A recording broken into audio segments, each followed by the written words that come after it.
Assalamualaikum warahmatullahi wabarakatuh.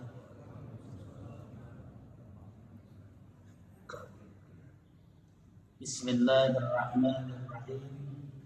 Alhamdulillahirabbil alamin. Allahumma shalli ala Muhammad wa ala ali Muhammad kama shallaita ala ali Ibrahim innaka Hamidum Majid.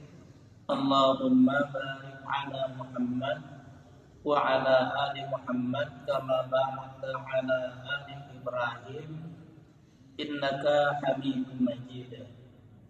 Amma ba'du, usikum wa nafsi bi taqwallah faqad fazal muttaqun. Bapak-bapak dan ibu-ibu yang dimuliakan Allah, marilah kita kembali bersyukur kepada Allah Subhanahu wa Ta'ala yang dengan rahmatnya kita senantiasa diberi oleh Allah petunjuk atau bahasa asalnya hidayah. Hidayah itu artinya adalah pemahaman yang diberikan Allah kepada seseorang untuk dapat melaksanakan ibadah sesuai dengan yang diajarkan dan diberikan tuntunannya oleh Allah dan Rasul-Nya. Jadi hidayah itu bukan sekedar pengetahuan, tetapi yang paling pokok adalah pemahaman yang tepat, yang benar, yang pas terhadap pelaksanaan syariat. Sebagai contoh, ulun contohkan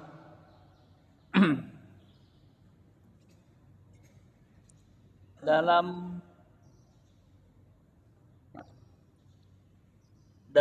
ibadah salat kita ada mengenal bahasanya takbir intiqal. Takbir intiqal itu takbir perpindahan antara satu gerakan dengan gerakan lainnya. Umpamanya dari berdiri berpindah ke gerakan rukuk. Berdiri itu gerakan, rukuk itu gerakan. Maka ketika berpindah dari gerakan berdiri ke gerakan rukuk, ada yang dinamakan dengan takbir. Lalu takbir itu disebut takbir intiqal. Intiqal itu artinya perpindahan dari satu gerakan ke gerakan lain, baik untuk orang yang salat sendiri maupun orang yang salat berjamaah. Dan terlebih lagi ketika itu digunakan pada salat berjamaah, ini adalah untuk memberitahu makmum kapan mereka bergerak untuk berpindah gerakan itu. Karena di dalam salat berjamaah yang sudah kita ketahui semua adalah makmum sama sekali tidak boleh mendahului imam. Rasul SAW bersabda, "Inni imamukum, sesungguhnya aku adalah imam kalian. Fala tasbiquni, maka jangan ada." Bahasanya jangan, itu larangan keras. Sama sekali tidak boleh. Maka jangan ada yang mendahului aku dalam ruku, sujud, dan lain-lain. Artinya dari bahasa Rasul ini yang patut untuk kita waspadai ketika Rasul menyebut jangan ada, lalu ada yang mendahului imam, hendaknya dia ingat bahwa itu adalah perbuatan yang tidak boleh. Karena itu ada sebagian ulama yang mengatakan perbuatan mendahului imam itu berarti dia meninggalkan berjamaah. Dan itu dianggap kalau di zaman sahabat dahulu sebagai salah satu perbuatan yang paling tercela. Karena ada seorang sahabat ketika salat di luar dari Masjid Nabawi karena ada perkampungan dan di situ didirikan salat berjamaah, kebetulan yang menjadi imam adalah Muaz bin Jabal. Ternyata Muaz itu salatnya salat Isya. Ternyata Muaz membaca di rakaat pertama salat Isya itu surah Al-Baqarah. Jadi kalau sahabat dahulu membaca Alif Lam Mim itu pasti habis 3 juz. Tidak ada yang dipotong setengah, tidak ada. Maka salah satu makmum ketika mendengar imam membaca surah Al-Baqarah dan itu pasti sampai habis, dia merasa tidak bisa ikut dengan surah yang begitu panjang. Lalu dia mufaraqah. Ternyata selesai salat, semua jamaah mencela, kenapa kamu mufaraqah? Apakah kamu tidak tahu itu perbuatan yang sangat tidak baik? Rupanya sahabat yang mufaraqah itu merasa tidak enak, lalu lari kepada presidennya ketika itu, Nabi kita Muhammad SAW. Saya dicela, dituduh macam-macam karena saya mufaraqah, dan saya mufaraqah itu karena Muaz membaca surah Al-Baqarah, saya tidak kuat. Maka Nabi memanggil Muaz. Betulkah wahai Muaz, kamu salat Isya kemarin itu baca surah Al-Baqarah? Betul Nabi. Apakah kamu ingin membuat kegaduhan wahai Muaz? Nabi langsung memponis, apakah kamu ingin membuat kegaduhan? Bahasa Arabnya itu afattanun anta ya Muaz, apakah kamu akan membuat fitnah? Karena fitnah itu artinya kegaduhan. Kalau sekarang orang menyebut jadi provokator. Artinya maksud Nabi bahwa sahabat yang mufaraqah tadi betul, karena imam tidak memperhatikan keadaan jamaah. Yang ingin ulun sampaikan dari cerita ini bahwa mufaraqah itu sangat tidak baik. Maka kalau orang mendahului imam itu oleh sebagian ulama disebut mufaraqah, betapa sangat tidak baik. Bukan berbicara sah tidaknya salatnya, tetapi tidak bolehnya mufaraqah itu. Nah, karena itu maka salah satu yang ingin ulun sampaikan pada pagi hari ini sebuah contoh bagaimana kita memahami tuntunan syara yang terkait tadi dengan takbir intiqal, bahwa takbir intiqal itu adalah ucapan takbir untuk perpindahan dari satu gerakan ke gerakan berikutnya. Contoh begitu. Ulun berdiri, lalu ingin berpindah dari rukuk, dan itu pakai takbir. Apakah nanti ulun begini?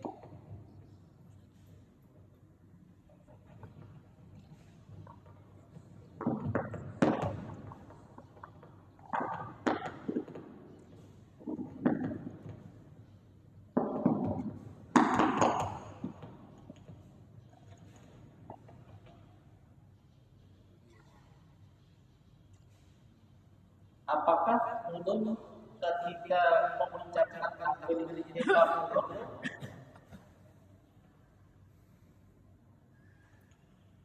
Allahu Akbar, ataukah ulun mengucapkan takbir intiqal Allahu Akbar,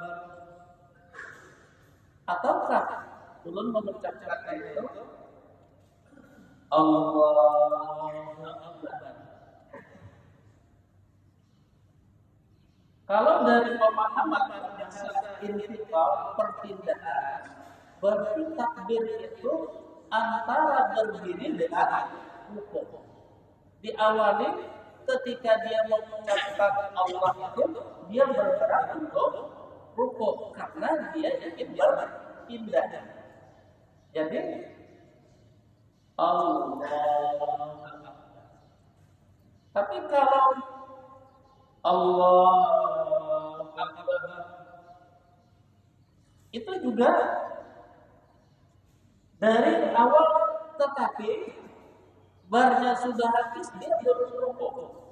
Ini yang nanti bisa membuat ada makmum yang rukuk lebih dahulu daripada imam. Itu yang dikhawatirkan. Dan kalau itu akibat perbuatan imam, ulun khawatir makmum yang mendahului imam dan kemudian yang salah, jangan-jangan oleh Allah dosanya diberikan kepada imam. Iwas nyawa. Nah itu yang berbahaya. Padahal itu tidak sesuai dengan tuntunan salat berjamaah. Imam itu mengajarkan dan membimbing makmum supaya tidak sampai dia mendahului imam. Karena itu seperti kebiasaan Muhammadiyah, biasanya isyarat bagi makmum untuk bergerak berpindah dari gerakan satu ke gerakan lain itu adalah kalau sudah memulai imam badan. Bila Allahu Akbar, maka begitu makmum baru bergerak. Jadi kalau imam Allahu Akbar, nah baru makmum Allahu Akbar. Itu yang diatur dalam Muhammadiyah yang terbaru. Karena itu, maka supaya ini bisa tidak membuat ada makmum yang mendahului imam, pertama imam hendaknya menghafalkan imam.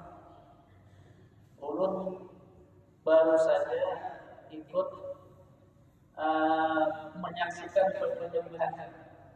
Jadi ulun tanya ini jatuh langsung baliknya perlu saja, tapi maaf tapi saja. Buat kayak kami bisa berbalik. Artinya kalau tidak dari imam lalu menjelaskan tentang imam belum tentu lebih pandai daripada imam. Karena itu mohon maaf. Cuma ulun ingin menjelaskan bagaimana asas Rasul Sallallahu Alaihi Wasallam tadi dikaitkan dengan bahwa di Muhammadiyah itu hampir walaupun namanya tidak ada tertulis tapi disepakati secara diam-diam bahwa isyarat bagi makmum untuk bergerak berpindah itu kalau imam selesai mengucap badan. Nah kalau ini yang ingin kita jadikan pegangan, maka hendaknya imam itu barnya pas pada sudah posisi. Jadi Allahu Akbar. Tapi kalau belum pada posisi Allahu Akbar, nah itu yang tadi bisa repot. Atau Allahu Akbar. Jadi begini. Allah. Nah ini ulun pernah berbincang-bincang dengan Pak Abidin. Ujar beliau, kalau sudah posisi begini, itu namanya posisi rukuk. Dan orang pada posisi rukuk itu adalah membaca tasbih rukuk. Tapi kalau Allahu Akbar, maka kata beliau, aku rasanya tidak sependapat karena kalau sudah pada posisi rukuk baru mengucap Allahu Akbar, berarti itu bukan takbir berpindah, itu tasbih rukuk. Padahal bukan tasbih ruku, itu namanya takbir ruku. Jadi kalau itu dilakukan baik sendiri apalagi ketika salat berjamaah, maka yang tidak pas menurut tuntunannya adalah itu bukan takbir perpindahan karena sudah ada pada posisi ruku atau pada posisi sujud. Nah itu bahasa fikihnya dia sudah paham, memahami ini adalah sesuatu yang sesuai dengan tuntunan atau tidak sesuai. Nah, memahami itulah yang namanya bahasa Arab petunjuk. Bahasa kita hidayah. Nah, begitu. Nah, Bapak Ibu yang dimuliakan Allah, jadi karena seperti itu yang harus kita lakukan, harus kita pahami agar itu nanti sebagai hidayah bagi kita. Ibnu Taimiyah menawarkan bagaimana memahami istilah qada, karena kita ini di Indonesia dari dahulu terlanjur banyak dipahami, dipengaruhi oleh paham Syafi'iyah. Dan dalam paham Syafi'iyah itu untuk ibadah salat ada namanya qada, kebalikan dari qada namanya adaan. Ini bahasa Arab. Memang umumnya para ulama mengatakan yang namanya qadaan, mengqadha salat itu apabila orang mengerjakan salat di luar waktu. Cuma yang banyak itu mereka mengatakan begini, kalau orang sengaja meninggalkan salat, jadi ini khusus yang sengaja meninggalkan salat, sibuk itu ini, akhirnya waktunya habis. Dan sebagaimana yang dikatakan berdasarkan sabda Rasulullah SAW, orang yang disebut salat di luar waktu itu adalah kalau dia belum selesai sujud kedua dari rakaat pertama, waktunya sudah habis, maka dia disebut salat di luar waktu. Jadi orang ini berdiri takbiratul ihram masih dalam waktu, pas di sujud kedua sebelum bangkit, sebelum Allahu Akbar dari sujud kedua sudah azan untuk salat berikutnya. Nabi menyebut dia salat di luar waktu. Tapi kalau pas sujud kedua bangkit Allahu Akbar, begitu dia mulai mengucapkan Allahu Akbar, terdengar azan salat berikutnya, Nabi menyebut dia tetap salat di dalam waktu. Nah, lalu orang yang salat di luar waktu ini oleh para ulama, kalau dia sengaja seperti itu, dia mengqadha salatnya dan hukumnya wajib. Tetapi para ulama juga tidak ada yang berani mengatakan nanti dosanya karena meninggalkan salat di dalam waktunya dengan sengaja akan terhapus. Tidak. Malah Ibnu Taimiyah mengatakan itu hanya sekedar kewajiban manusia. Nanti di akhirat terserah kepada Allah apakah dia tetap dihukum karena meninggalkan salat dengan sengaja. Tetapi di dunia tetap harus dia mengqadha. Kalau di Banjar itu malah bahasanya lebih kuat lagi, membayar qadha. Jadi 2 kali lipat sudah membayar qadha. Itu untuk menunjukkan bahwa itu memang sangat penting. Nah, jadi itu bahasa para ulama. Ibnu Taimiyah mengatakan bahasa mengqadha salat itu adalah kalau orang mengerjakan salat di luar waktu sama sekali memang tidak pernah ada bahasanya dari Rasul Sallallahu Alaihi Wasallam. Artinya Rasul tidak pernah mengajarkan kalau sudah habis waktunya maka diqadha. Karena itu ketika di ketarjihan Muhammadiyah ada yang bertanya seperti itu, maka tarjih hanya berani jawab seperti yang dilakukan oleh Rasul Sallallahu Alaihi Wasallam.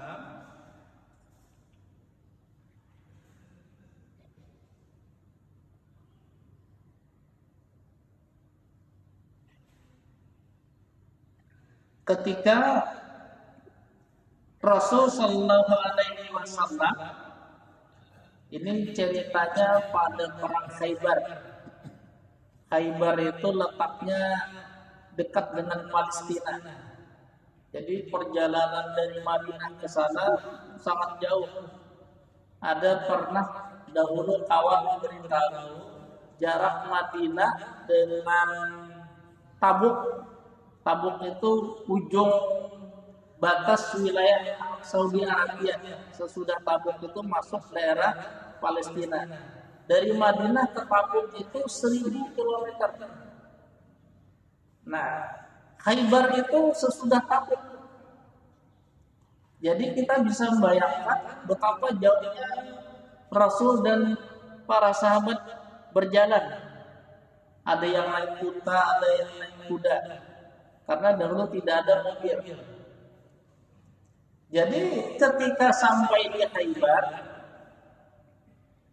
kemudian terjadi peperangan, maka kata sahabat yang menceritakan hadis ini, sesudah malam tiba karena gelap orang semua berhenti berperang, baru kami bisa mengerjakan salat. Nabi menyuruh kepada Bilal untuk azan. Itu dari zuhur, asar, maghrib. Karena zuhur asarnya sibuk berperang. Nggak bisa cung kami sholat dulu. Itu kan nggak bisa. Jadi habis malam sebelum isya, maghrib bukan sebelum isya, sudah masuk isya. Karena baru agak gelap. Nabi menyuruh Bilal azan, kemudian iqamah zuhur. Habis selesai salat zuhur, Nabi meminta Bilal iqamah asar. Habis asar, iqamah maghrib baru isya. Nah, sehingga dari ini maka urutan mengerjakan salat yang tertinggal kata para ulama ya seperti itu. Dan ketika itu Nabi tidak ada mengajarkan ini namanya mengqadha. Jadi karena itu para sahabat tidak tahu ini mengqadha atau apa. Pokoknya karena baru bisa salat sesudah masuk waktu isya dan Nabi cuma mengajarkan ayo kita salat iqamah seperti biasa, zuhur seperti biasa, maka kata ketarjihan Muhammadiyah berarti tidak ada istilah qadha dalam keadaan seperti itu. Apalagi ditambahkan dalam niat. Aku salat zuhur mengqadha. Itu makin tidak ada. Karena niat salat menurut tarjih itu adalah ingin dengan sesungguh hati mengerjakan salat itu. Dan dia sangat tahu mau mengerjakan salat apa. Maka cukup dia dengan Allah yang tahu. Itu namanya niat menurut tarjih. Tetangga di sebelah tidak perlu diberitahu. Aku ini salat zuhur. Nawaitu salat zuhur, Allahu Akbar. Biar tetangga tahu aku salat zuhur, tidak ada hubungannya. Karena niat itu hanya antara dia dengan Allah Subhanahu wa Ta'ala. Yang disebut tidak punya niat itu bingung. Ini salat apa lagi? Ya pokoknya salat itu Allahu Akbar. Nah itu namanya tanpa niat. Tapi kalau orang tahu ini mau salat ini, berarti dia sudah punya niat. Maka dalam tuntunan ketarjihan tidak ada tambahan mengucapkan mengqadha dan sebagainya. Cukup salat. Persis seperti yang dilakukan Rasul sallallahu alaihi wasallam dalam perang Tabuk itu tadi. Hadis kedua, Nabi pernah melakukan perjalanan dengan para sahabat, lalu malamnya istirahat, tiba-tiba dengan kehendak Allah, subuhnya itu baru bangun setelah matahari agak panas, tapi tinggi sekali. Dan itu menunjukkan waktu salat subuh sudah habis. Begitu bangun, Nabi lalu berwudu dan meminta Bilal untuk azan dan iqamah. Tidak ada juga Nabi mengajarkan ini namanya munqati'. Jadi dari dua hadis yang kedua-duanya sahih ini, maka Ibnu Taimiyah mengatakan tidak ada tuntunan dari Nabi yang namanya munqati'. Karena itu Ibnu Taimiyah lebih suka membahasakan mengqadha itu bukan mengerjakan salat di luar waktu sesudah habis waktunya, tetapi lebih mengikuti bahasa mengqadha itu kepada ayat Al-Qur'an. Fa idza qudiyatis salatu fantashiru fil ardi, surah Al-Jumu'ah. Apabila salat sudah dilaksanakan dengan baik, maka bertebaranlah kalian di muka bumi. Maksudnya salat Jumat. Bahasanya mengerjakan salat Jumat di waktunya itu dengan bahasa Allah qudiyah. Qudiyah itu dari kata-kata qadha. Jadi apabila salat Jumat sudah diqadha, maka bertebaranlah kalian di muka bumi. Apa maksud salat Jumat sudah diqadha? Kata Ibnu Taimiyah, juga para ulama lain, dan itu bahasa Arabnya. Arti mengqadha salat Jumat itu mengerjakan salat Jumat sangat sempurna, sangat baik. Jadi mengqadha itu artinya dari bahasa Arab mengerjakan suatu ibadah dengan sangat baik. Karena itu tadi bahwa yang namanya orang sangat paham, menurut Ibnu Taimiyah, dia mengerti betul bagaimana mengerjakan suatu ibadah dengan baik.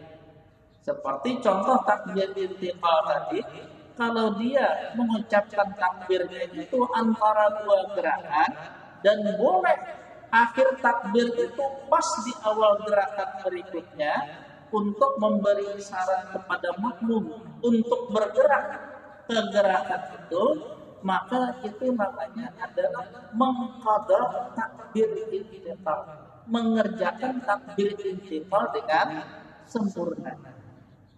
Jadi ini bahasa Al-Qur'an. Sama dengan bahasa lain, a'udzubillahi minasyaitonir rajim, fa idza qadaytum manasikakum fazkurullaha kadzikrikum aba'akum aw asyadda dzikra. Ini tentang haji. Apabila kalian sudah menyempurnakan, terjemahkan seperti itu, manasik haji kalian, maka berzikirlah kepada Allah. Ini sebagian ahli tafsir mengatakan bahwa orang yang habis wukuf lalu menuju Muzdalifah itu berarti dianggap hajinya sudah sempurna, karena kesempurnaan haji itu terletak pada wukuf. Maka sesudah itu berzikirlah kepada Allah, kadzikrikum aba'akum, sebagaimana kalian sangat sering menyebut-nyebut nama orang tua kalian. Karena kebiasaan orang Arab itu selalu begitu, menurut abahku, selalu begitu. Itu kebiasaan orang Arab, bukan kebiasaan kita. Nah jadi karena itu lalu Al-Quran mengingatkan seperti kalian selalu menyebut orang tua kalian. Ini bahasanya.